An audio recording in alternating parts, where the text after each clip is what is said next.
Hey, welcome to another episode of the South Texas Power Lunch. Today, my guests are David and Amanda Webb from Atlas Retirement Strategies.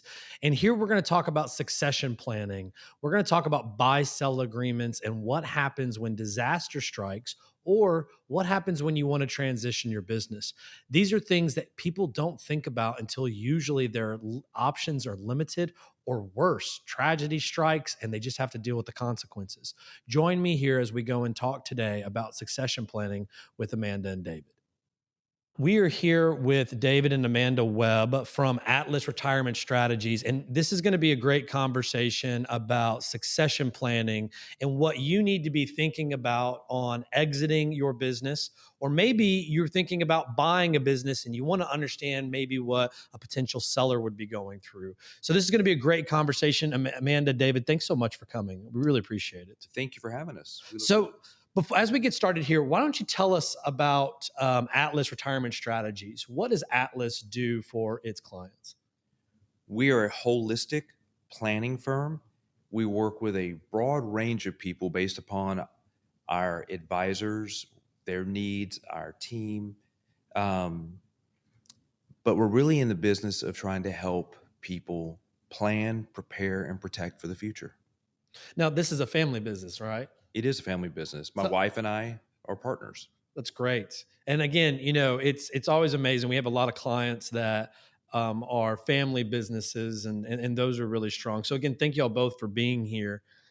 Let's talk before I get started, we're going to be talking about some specific items around succession planning. And for those of you that are watching, that watch a lot of our podcasts and our social media, this is for educational purposes only.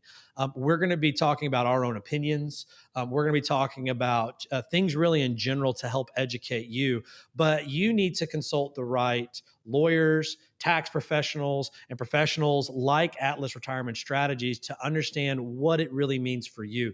Because David and Amanda, I'm sure you've never done the same strategy twice, just like we've never done the same deal twice. It always depends and it's always unique. So along that, from a succession planning, what do you experience with your clients with regard to their needs for succession planning? Where does that conversation start? That's a great question. It really varies because a lot of the time we will get people who come to us because they'll say, I'm thinking of X.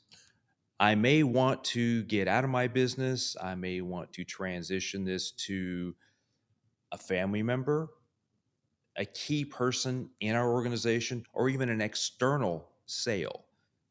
All very different conversations. Again, no two businesses are identical. So, like you said, no two strategies are the same, but some may contain similar components. Mhm. Nice. When it comes to succession planning, what are the type of objectives that to give some guardrails, some direction to those conversations? What key objectives do you have conversations with your clients about for succession planning? Typically, what do they want to achieve ideally? And that can be, for example, I would like to transition this to my son. It's a family business transition. We would ask, what's your timeline? Okay. When would you like this to occur? Is this when you achieve a certain age? Is it a certain milestone that they hit that gives them gives you a warm fuzzy that they can now do this? Um, but the thing that people don't think about a lot of the time is what happens if that transition has to occur because of a situation, Right. a medical situation, God forbid, a death, a financial situation. And that's what we really want to highlight is look at those things. That way you can be planned and prepared so that it's not a surprise and the business that you've built has the ability to continue on. When do you typically, well, I guess there's two questions here. When's the right time to start having the conversation about succession planning? But the second question to that is when do you usually have that conversation with your clients? Like when do they usually come to you? The right time, ideally, is if you have 10 years to plan and properly structure and prepare, it allows you the ability to put in funding mechanisms that allow these transitions to happen that don't hurt the business, aren't going to be difficult to accomplish.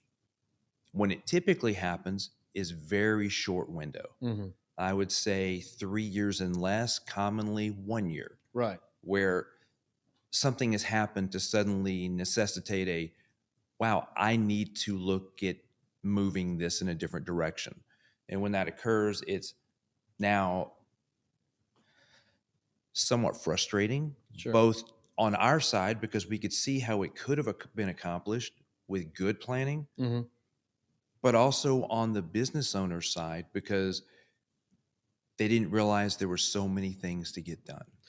Well, for us here at the South Texas Business Lawyers, we look at not really planning, but dealing with disasters. I think we had talked about this before. I mean, I always tell people you need to think about the 4 Ds when you set up your company right from the beginning. These are things that really you can't control.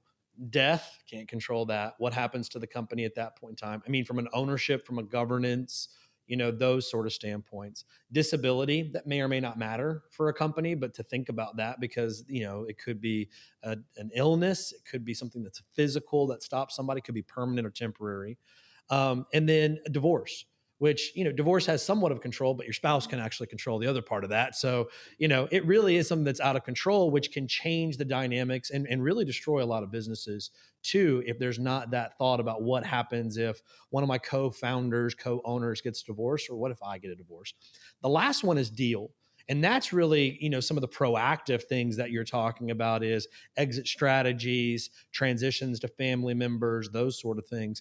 And one of the things that adds another layer of complexity is when there's more than one owner and they're not related, not married, right? Third party ownership that comes into play. Because, if that is the plan right from the beginning to transfer and you have somebody that's not in that family, that can be very difficult, but there can be mechanisms in place on that. From a kind of the steps and what you take people from. I mean, we look at people a lot at the beginning when they start. What are the steps that you take people through to help them try to identify their needs and their strategies for succession planning? Ideally, if we could be there at the beginning, that would be great as well. But typically, we aren't. Right. Typically, we catch people when they've already been in business for a while. They may have certain things in place already, whether it be a buy sell agreement, whether it be some type of um, corporate addendum that dictates what would happen in some situations. Sure. But typically, our initial step is to look at whatever legal documents they have prepared and understand where they are at that time. And then from there, look at where they may need to go forward. So, again, asking some of those questions: what would you like to achieve? Hmm. What is your timeline to achieve this? Do you want this business to be held by your family? Do you want it to stay within the group of partnership that you have or larger group of ownership? Or is this something that when it transitions, you may be looking external? So we ask those type of questions, and then we start looking at where those gaps are and help them identify the gaps and show them possible solutions to help them meet their goals. Nice. From that transition, you talk about, whether it's a third party, people that are going to exit, that has its own unique challenges that come from that because now you've got a complete independent third party that's coming into the company. But from a successor standpoint, we hear a lot about, second and third generation, companies. And the reality is, I mean, the statistics say, the chances of it getting to the third generation are slim to none for that. Most of the time, companies die in the second generation, but we've got, some good examples. I'm sure you do too, of multi generational families that have continued on that. What do you think is the indication of success in doing some sort of generational succession transition? What do you think sets somebody up for success if they're going to leave it to their kids? One, that it's clearly defined how they want to leave it to their kids. What do you mean by that? Much like a generic I love you will, Okay. we find that a lot of business thoughts and processes are, well, you're my family member, so I just want to go ahead and, you're next in line. But it's never really defined who's next in line. Okay. A lot of times they could also have more than one choice. And it's defining what choice, it's defining, what product would be best in that situation. So there's a lot more that's entailed of just, I think I'm just going to leave it to my kids. Well, you have 4 kids. Let's dive into this a little bit more because I'm curious on this. I mean, we've got clients that are, families that have it. So, from a legal standpoint, we in our documents, if it's an LLC or even a corporation, we can control the ownership and the governance of that. But to a lot of times in my conversations with, owners, let's say they have 3 kids. I've got 3, so that's easiest, right? All 3 kids are on the board with them. Well, again, when dad's gone or mom's gone, and now the 3 kids are there, even leaving a will to that still leaves it to corporate governance. What do you guys do to kind of help someone understand how to, again, leave that business in a way that that their wishes can actually be executed on? Because a will, we can go down to the courthouse and have a judge, go through probate to get the wishes of a will to be executed. But businesses, that's not that easy, actually. What do you guys talk to business owners about for that? One, how important is it to keep it in your family? And what are the relationships of your family in the business? Because sometimes with your example, you'll find that there's 3 kids. One is heavily involved. Right. One is moderately involved, and one has never been involved. Right. But they still sit on the board. That's right. They all have equal shares. Right. And in addition to looking at where those 3 children lie themselves, you have to look at where do their spouses lie. Right. Yeah. And what influence is going to be there, because if we're using the third uninvolved person, right, and a spouse is there, and again, the parent passes away, and here's this transition occurring, the uninvolved person may get a lot of pressure to cash out. That's right. Or the uninvolved person can suddenly say, I'm involved. It's my turn to run it. Yeah. Right. And I mean, in a third, right? As I tell people, if you set things up equally, and you leave it to your kids, well, you just like the kids would gang up and pick on the other one when they were little, they might do that with the business when they get done, because it just takes 2 out of 3 to have a majority. So it's a challenge, right? To go through that. And one of the things we really get people trying to think about is think of an equitable distribution, not an equal distribution. And equitable meaning who is going to help the continuation of this business move forward. Sure. And think of another type of mechanism or funding mechanism that may allow the buyout of a less interested party. Talk more about that. So that's where we find many times it's lacking in businesses. People a lot of times have legal documents, like you were saying, on this is how it runs now. Right. And here are the people that are next in line.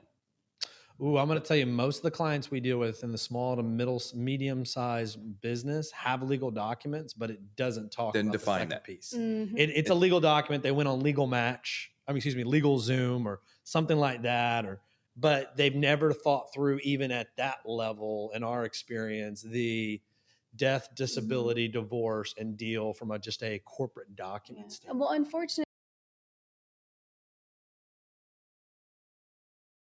first and foremost thought is, well, I just need to cover myself with this legal document. That's right. Liability protection, exactly. check a box so that way you can't sue me personally. I agree. That is number one. And then what people see the purpose of. Yeah, the thought process after that is not, okay, well, now that I have this, how is it going to work? How is it going to be funded? Who is it going to go to? How, all the other questions that as professionals, we know to ask. We've seen it. We know what to do next. Right. Unfortunately, sometimes we just don't get to that specific owner until it's a little later. Right. And then we're Well, figuring things out. and if it's a single owner, right, makes it a little bit easier from a legal documentation standpoint because there's no third parties. Right. But the truth is, and this again, this is not legal advice. This is just conversations I have.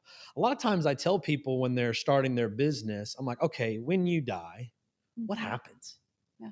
Right? Is the reality, is it a professional services business where you're the secret sauce? And if you're the secret sauce and you're dead, well, the reality is this business is over with. But that doesn't mean that the value and the worth that you created can't do something with a key man policy that allows Mhm. for your estate to go, thanks, dad. Thanks, mom, for those sort of things, Right. which I think a lot of people miss, even when, for that type of thing. Because, well, okay, you die. And I mean, I have a law firm. If I were to die, my kids actually can't even take this Right. because they're not licensed attorneys. Right. Right. But if there's a way for cash to come out, through a key man policy or something, I can actually use the value of this business that we've created for my kids, but they never think about that. Do you Mm. experience that too, even for the solopreneurs and professional services and those? all the time. Unfortunately, And yes. and typically it's the solo Right. owner that has less of that in place Mhm. because again they're thinking I just need what's going on right now. Right. I can take care of what I need to right now. Right. And when you own a business, and I'm sure you can appreciate this, it's very easy to get caught in building the business Yeah. and to continue to just go, go, go. And you look up and it's 20 years later. Mm-hmm. And you've never done some of the things you probably thought you wanted to Mm-hmm. because it's keep it going, meet payroll, build my team, develop products, get it to distribution, do all these things. Mm-hmm. Um, and that's a full-time job in itself. Right. So many times the sole proprietor is so busy with it, they can't take some time. Where when you get into a partnership or a more expanded ownership, there may be other people that can watch your role while you do some of these other things. Right. And we see it more prevalent in not necessarily bigger companies, but where there are more than one key ownership Mm-hmm. role. Well, I mean, a lot of people in the, again, just kind of sticking with the single owner, they think about the value of their business when they think about exiting their business. Mm-hmm. Mhm. But I think one of the things, and tell me if you agree or disagree, that they miss is that they are creating value every single day. And at some point in time, there's a way to lock in that value Mhm. for that company should tragedy arise that people don't even think about. Can Right. you talk a little bit about key man policies? Because it's something I talk to my clients a lot about. But a key man policy, I know you guys do that there, but talk a little bit what a key man policy is. It's a policy that basically ensures the life of a key individual to the company. And they can be designed a lot of different ways depending on the strategy and circumstance that's going on. But the real design is that when that person is no longer there, a death benefit will come in to either be available to keep the company running, to help in buyout or transition of other people. It could help fund the transition time. Mm-hmm. There's a lot of different ways they could do it, but it's a really simple leveraged mechanism that allows a small amount of money to turn into a big sum in a snap when something bad happens. And like traditional life insurance policy, but a key man policy, how do they determine how much insurance the person's insurable for? It again on a sole proprietor Yeah. type situation, it really depends on what the business is making, the Mhm. profitability of the business. Um, and there could be other factors there, but again, each of those things is different. It's really hard to say, other than when we look at somebody doing that, there's a few different types of financial information we'd want to get Okay. in order to determine what they would be able to qualify for Okay. and what would be there, not just for today, because we want to think about the future too. Right. That, you know, And that's a mistake a lot of people make is today I need X. Do you expect your company to still be valued the same in 3 years, 5 years, 10 years? Right. Mm-hmm. And why not go ahead and be planning for that future? Because you're probably not planning to not be here this year. Right. This is more of a just in case Right. scenario, but let's make sure the just in case covers whatever it's going to be when just in case happens. Right. Right. And one of the things, just continuing to talk about key man policies.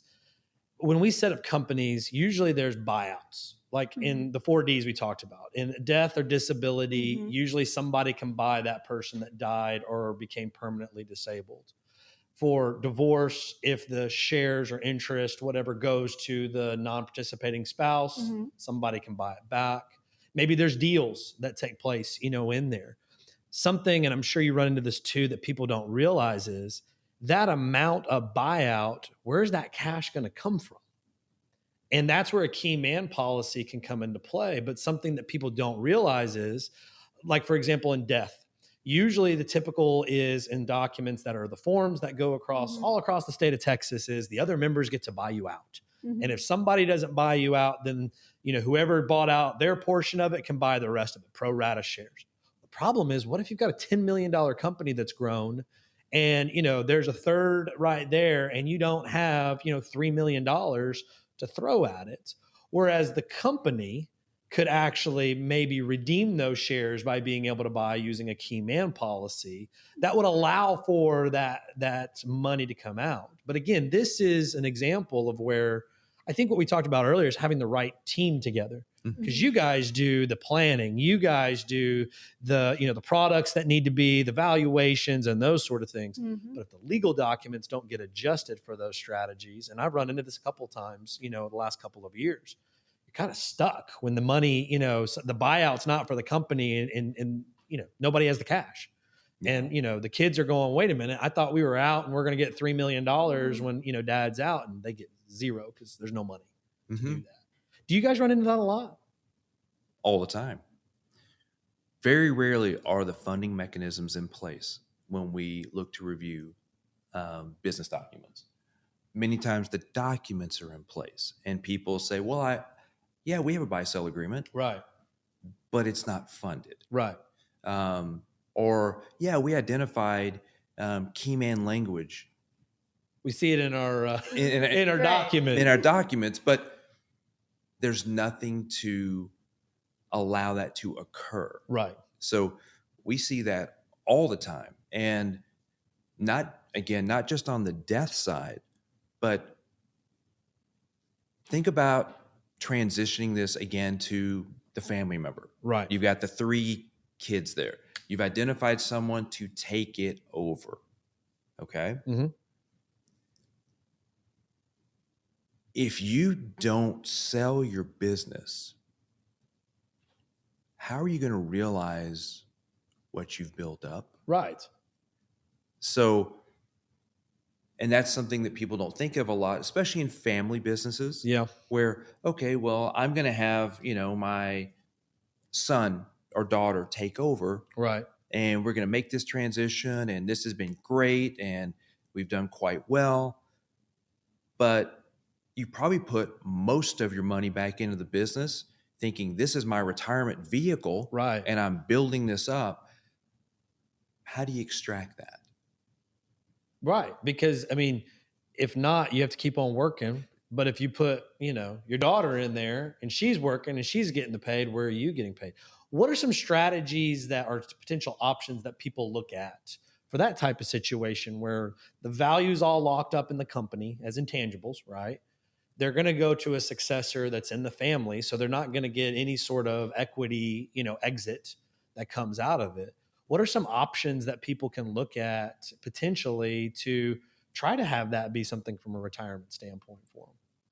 Again, time is of the essence here. Right. Because again, a lot of times these come up with, hey, I'm looking to transfer this to my son or daughter next year. That's right. Or this year. And, like or next month, yeah. I'm ready to go. Yeah. And if you have time, you can build vehicles into your plan that allow you to be deferring compensation that can build for you. Mm, And there can be a bucket of money sitting there, and it can already be tagged.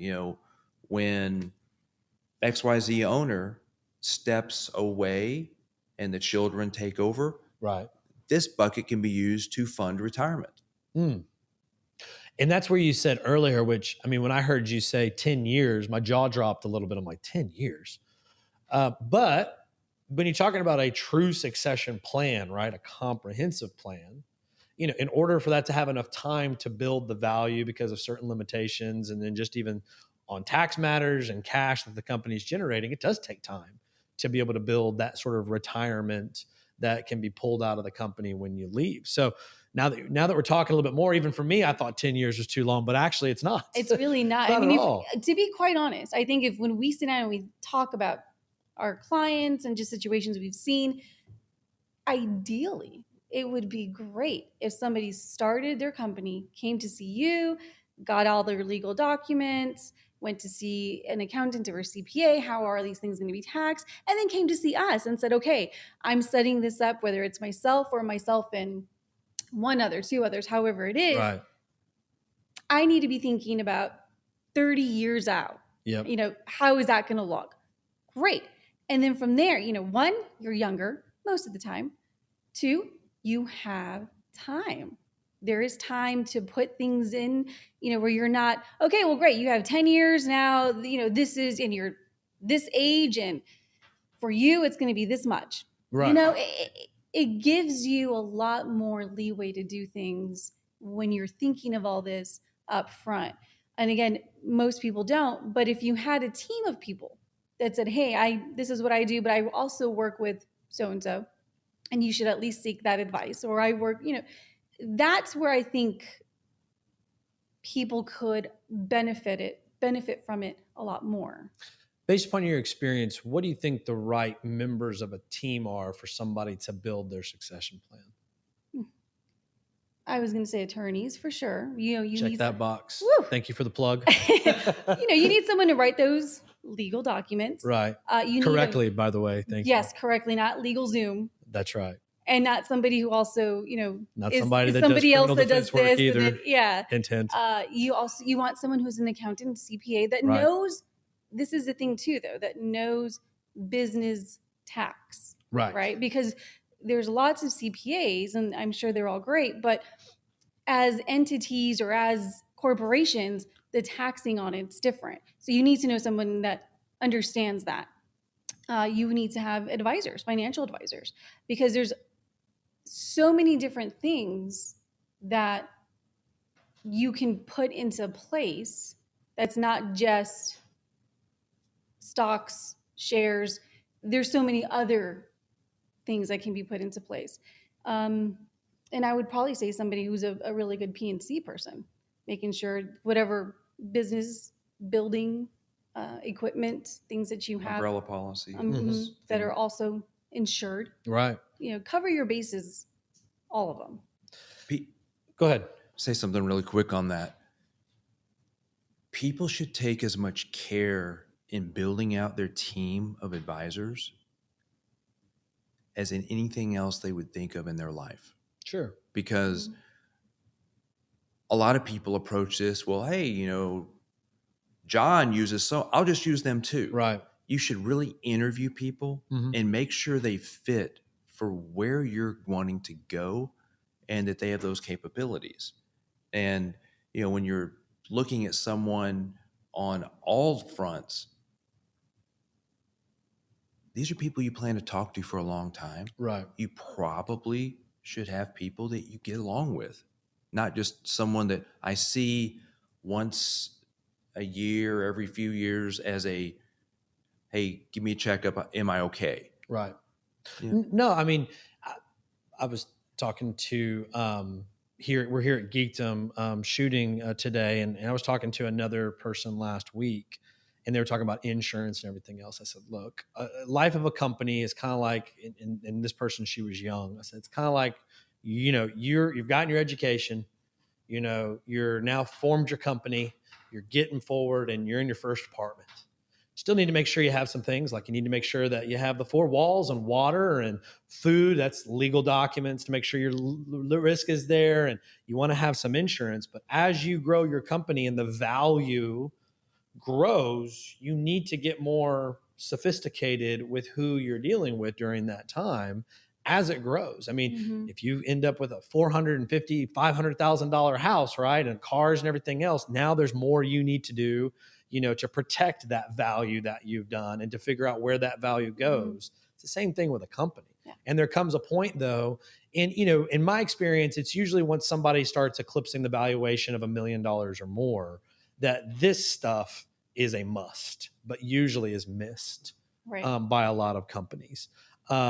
Sometimes it's because it takes them, 15 years to get to that $1 million mark. But again, there's a growth curve that comes. And if you miss that mark, you miss it a lot.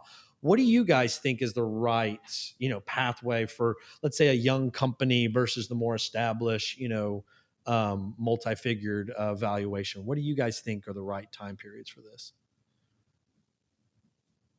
We find that no matter the size, no matter the duration that they've been in business, all of these things tend to be missed. So, as Amanda said earlier, right when you start off, you ought to have basic things in place like this. Different companies evolve at a different rate. People have different expectations of their company. Right. There's some people who want to go and aggressively hit it and they want this thing to blow up. And their intent is perhaps I will sell it in a 5 to 10 year range. There's others that start it and say, I'm going to keep this my entire life. Right. But either way, you need the same pieces in place. Sure. And one of the things that I think triggers the reason to do some of these, one of those D's happen that you talked about. And until that happens, or until that happens to someone close to them, sure, it's I'm good. Right. I don't need to do that because I don't think any of that will happen. I'll never get a divorce. Well, if your spouse doesn't say that, then That, you don't really get to control that. But there's so many things that, sure, that like that. Well, it's just human nature, right? Tragedy allows us to see our vulnerabilities. And again, if we could go back and fix them, I mean, that's why, again, we do this, is so that way people can go, I would have never thought. Right. Well, what happens if, my buddy dies? That's the other one. Like, would his kids have it? Would I have it? You don't know what you don't know until you realize it. And usually tragedy in these situations is what it is. So we've talked a lot about, family businesses, which there's a whole lot in San Antonio. I know y'all have clients. I have clients the same. Let's go a little bit bigger into, a company that may be worth a couple of $1 million that has a lot of other, non-family member, but important people that are a part of it. How do you approach the conversation with the owners regarding succession planning when it's not a family-run business? But they do have a lot of great employees and a culture that they've had. How do you have those conversations? What do those look like? We really start all our conversations at the same place. Okay. Regardless of size, because we want to get the same basic information to start.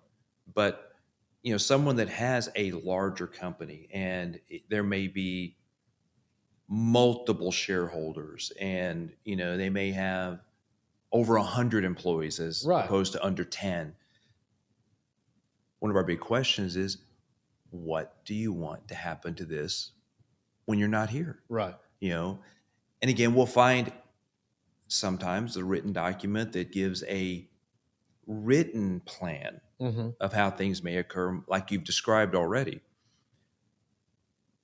But very, very rarely is the funding mechanism in place. Right. So if you are the person and you have the majority share,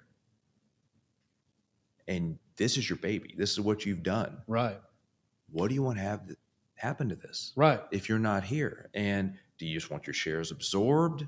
Right. Or are you thinking more legacy in terms where you want to be remembered for having this business? Right. You'd like people to look back and say, my gosh, look what they built, what they were able to do. I'm glad to help carry it on, but this really was this person's thing. Mm-hmm. So we ask a lot of questions like that because that helps prompt us to understand what the next steps are from a planning perspective, and also to make sure that we're getting the right people like yourself involved. Because again, the documents in place may have been set up 17 years ago That's right. and they haven't been updated Right.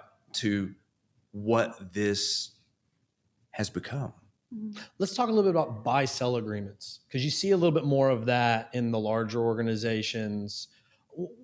Can you, just for the audience, what is kind of define how you use buy sell agreements typically in those?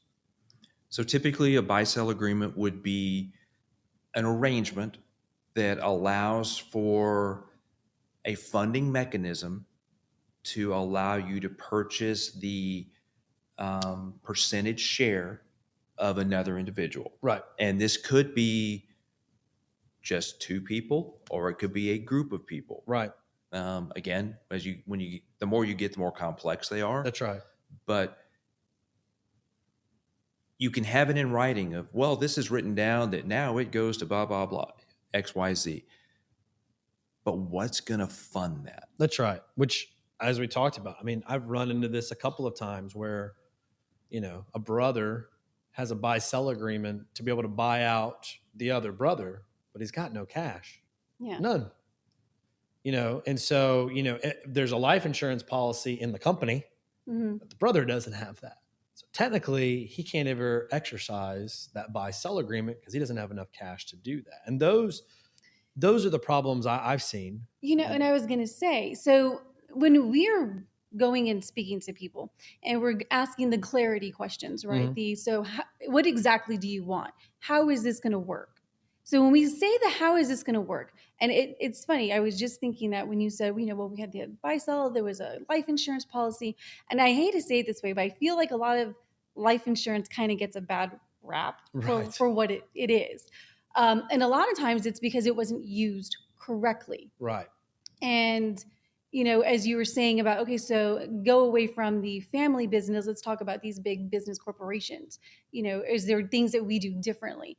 And it's yes and it's no, because a lot of the things are still the same that were done for the family, but maybe just on a larger scale, Sure. maybe on just different types of products. So from what you were saying, that person was done a disservice if they would have still done the life insurance, but maybe a different type of life insurance that Sure. accumulated cash.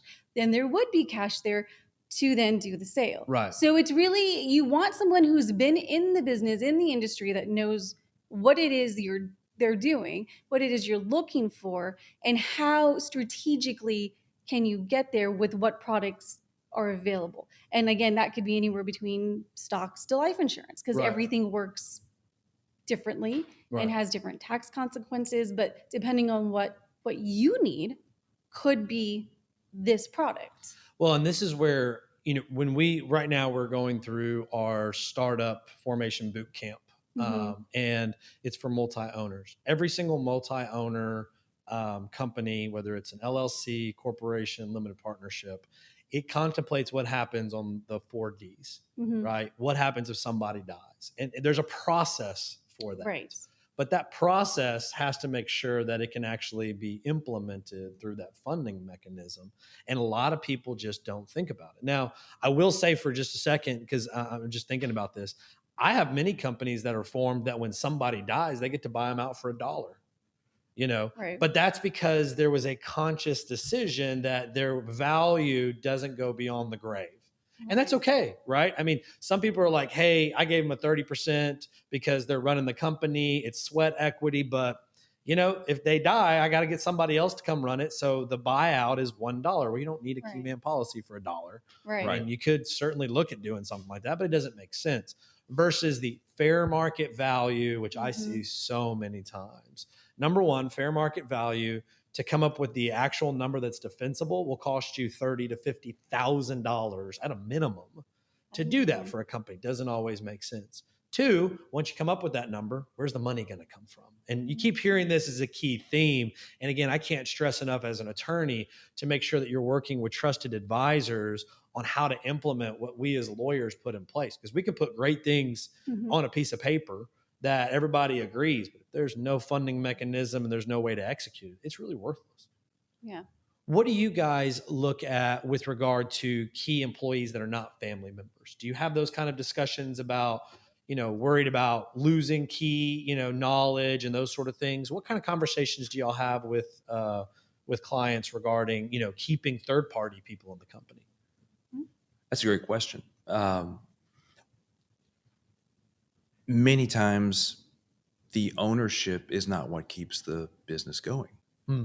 You may have an individual that really has a skill set, knowledge, experience, may have relationships with key clients that you have, Right. that if they aren't there, it's going to hurt your business. Right. And there's many different avenues to build something to keep them there. Mm-hmm. But it's a similar question of how important is this person to you? What happens if you lose them? What would it take to replace them? Right. And Well, I think another question that we asked too is, what would it take to retain them? Mm-hmm. replace or retain. And we help put things in place to do both. Okay. And let's just say, God forbid, that person passed away, accident, illness, whatever it is. And they possess a particular skill set that is just not on the street. Right. And you may have to go not just local search, but a statewide or nationwide search to keep your business going at the level it's going. Mm-hmm. Search firms are expensive. They are. But 20 to 30% of the first year, or maybe multiple years of employment revenue or employment expense for that. It's super expensive. So where would that money come from? Right. And now companies are put in a position of, am I okay doing 30 or 40% less in Right. sales or production, and we'll just adjust to it? Or do I pay the money in order to get that skill set back in so I can stay at my level or even keep going up? Much like other conversations, where does the funding come from? Right. And we help develop those types of plans. We talked about, what if something bad happened to them? Right. What if your competitor, your key competitor, comes and offers them something to go to work for them? Right. It's the same type of thing. What can you have in place that incentivizes them to stay with you? Right. So we help do that. And something that's out there that we use a lot of times is called a golden handcuffs plan. Where there is something down the road that is beneficial for the owner, but also for that key person, for them to stay with the company for an extended period of time. Sure. And from a golden handcuffs concept, some of the things that we use: phantom stock, phantom units, if it's an LLC. And what that is, for those of you that are listening, is it's not actual ownership in the company. It is a contractual right that mirrors what ownership would look like. So if there's a distribution that the LLC makes, this person would get 5% as though they were an owner. It's an expense of the company. It's not actually an equity distribution, but it makes them feel connected and incentivized to stay. On the corporation side, we can use incentive plans to have restricted stock grants, stock options, those sort of things. That, again, that's true ownership. But when we start doing those, it handcuffs them because they can get clawed back. They can lose them if they leave their employment. So it incentivizes them to stay with the company during those times, which it doesn't fit everybody. But for those people that are huge knowledge, non-owner, but knowledge that could cripple a company, these are things that people just, well, I treat them right, they'll never go anywhere. Well, at some point in time, the competitor comes knocking, and just like we see in college football, they'll pay more money and take your key person away from you. Do you guys use those in your plans as well with talking with clients? We do. And again, it really depends on how long you're wanting to keep them. What is the extent that you want to keep them at?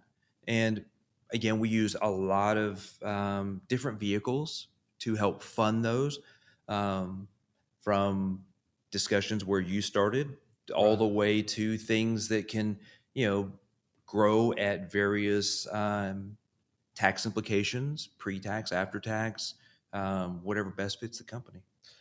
So as we kind of wind up here, I've got some just kind of rapid fire questions for both of you. So one is kind of, it feels like it's a marriage game here. Which one would say which one? All right, let's see if you agree or disagree. All right, you ready? I've got Ready. 3 of them. Okay. Number one, what is the most underused product by a company owner for succession planning, for just preparing for the future? What's, we've talked about some other products. What's the number one that just everybody misses? It's really simple. They just miss it. What's the number Life one? insurance. Life insurance. Amanda? No, I agree. Life insurance. This is interesting. We'll see if they keep agreeing on stuff. Why do you think that people miss the life insurance part? I mean, there's so many people that try to sell life insurance out there. I mean, they're not coming with their suitcases to your house anymore. Why do they miss it? Well, and that's the reason. There's so many.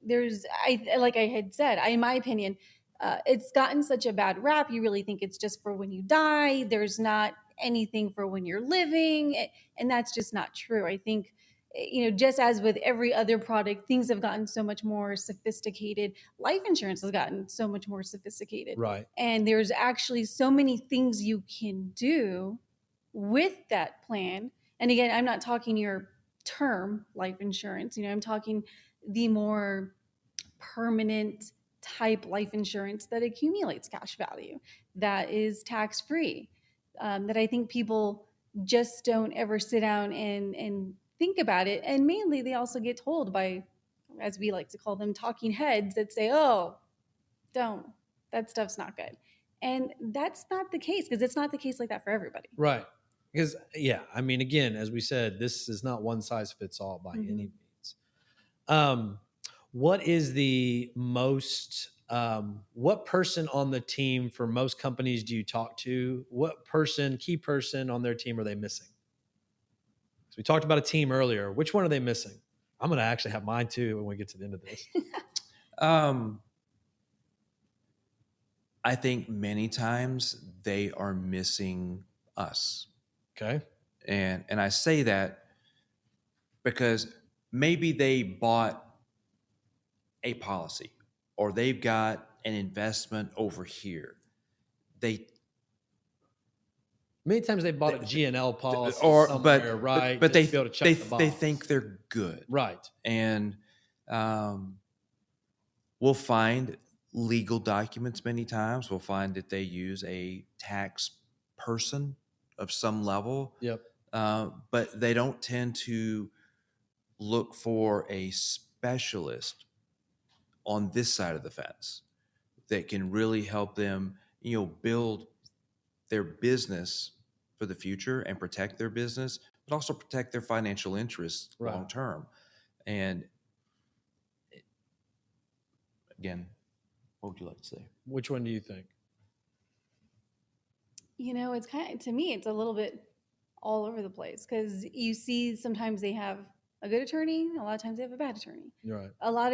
So many times we get asked for referrals to a CPA. Right. Because same thing, there's a lot of CPAs, but do they really know tax, business tax?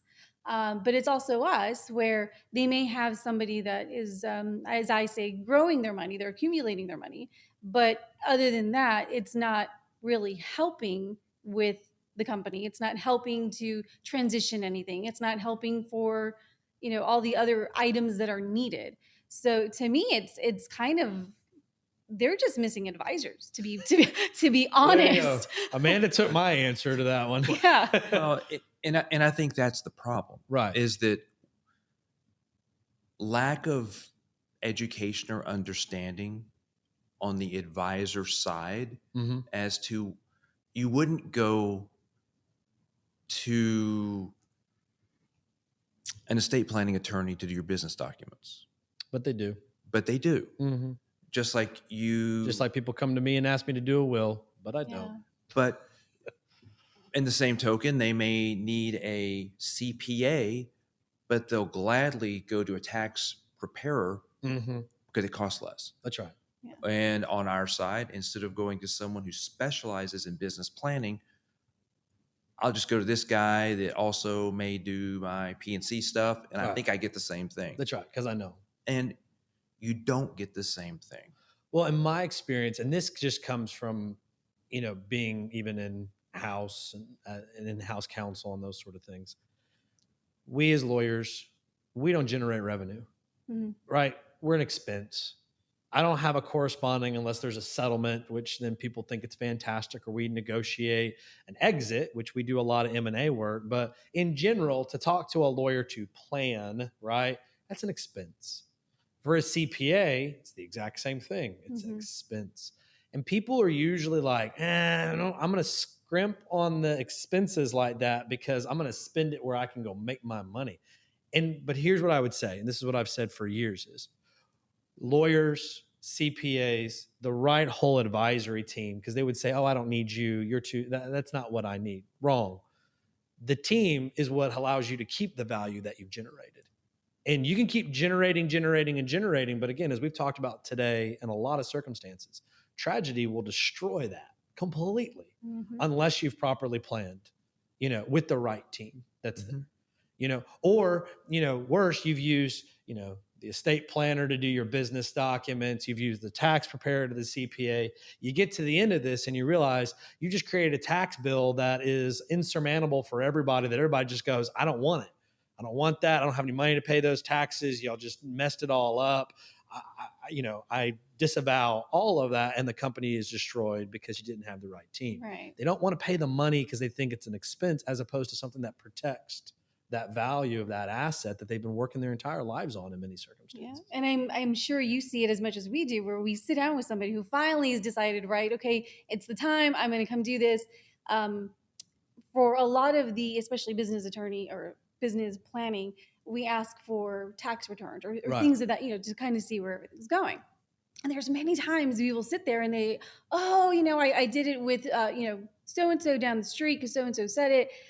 It's not even right. I've been getting letters, and I don't know how many times that's actually happened where people are, I thought I was doing it right. Or I've actually even also encountered so many people doing it their own, using the software, saying, well, I do my own and I think it's right, but I've been getting, and I'm like, did you go to school for this? Did you, is this something you do on a daily occurrence? And I think that's what kind of separates us from all those others is go and research somebody, make sure this is what they do. They do this on a daily basis.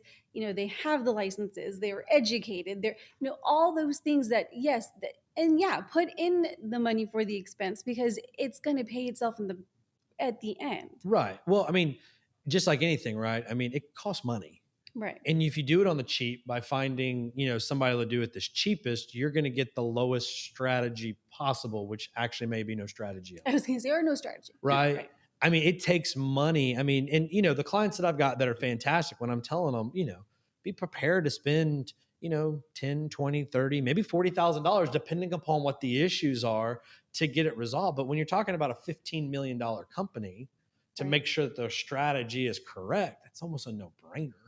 At that point in time, that doesn't have to be like that for everybody, not by any means, but that's been my, problem as well, as like a CPA. Okay, well, all right, you've got this unique strategy of all these different entities. How does it all roll up? Well, I watched a TikTok video, that's not usually the people today, but I think in 10 years, that's what we're going to hear. Well, this TikTok video said I needed this with the trust and everything else. And you're going, well, that kind of messes up everything. Yeah. There used to be a commercial, I would say 20, 30 years ago, probably dates me a little bit. But in the commercial, they said, and it was about a repair shop. And they said, you can pay me now or you can pay me later. Right. And as both of you have been saying, do you want to make an investment into your business and your future so that when the time comes, that whatever happens, you're in good place? Or do you want to think of it as an expense that I'm trying to minimize that and deal with it later, because the later, it's still going to be there. And you can't control that later usually. That's right. Right. All right, last question for you both. Okay. What would be the number one piece of advice you would give someone that has watched this and says, I'm interested in succession planning? What would be your advice? I'll let you go first. David's like, oh, I need a little bit of time to think about that one. I'm going to pass this one to Amanda. Well, I mean, I would say the first piece of advice, right, is to give us a call if you think you're ready and or even you just want to know what are the options, Right. what is it that I should be thinking of, because quite honestly, a lot of what we do is education, much like you. Mm-hmm. There's many times we have sat with somebody and just said, well, have you thought of this? And maybe it's not even something we do. We say, you know what, you really need to go sit down with so and so first. Right. That's your first step. So I would say it would be that is if you're thinking of it, just give us a call. Purely educational. And we'll have the contact information is there in the description. So that way you can get a hold of David and Amanda. David, did you have anything else? Just know where you are right now. We've talked about different types of documents. We've talked about different funding mechanisms. Take a look into that and think about where you want to go. And when you're doing that, look for some trusted people to do it with. I can't agree any more than that. So my last little advice is we've got our boot camp going right now. We've got our courses online, a lot of documents just to get the core documents there. We've got an education course that will explain in depth buy-sell agreements, how those work, and whether it's right for your situation. You can use that education to start knowing more because it's knowledge. I mean, thank y'all so much for coming and talking about this, because this knowledge nobody talks about really until tragedy. And they'll talk a little bit about their friends and then everybody just goes upon their way. But being proactive just saves so much for the future. I can't thank you guys enough for coming by. Well, thank you very much. Thanks for watching the South Texas Power Lunch. I hope you enjoyed this episode. This is something that people don't think about until it's too late, and usually your options are really limited. For everyone that's been watching on YouTube, thanks so much. Hit a like button, subscribe, so that way you don't miss our episodes. If you're listening to us through Spotify, Apple Music, or one of our other partners, click subscribe, leave us a comment, let us know that we're adding value. We'll see you next time.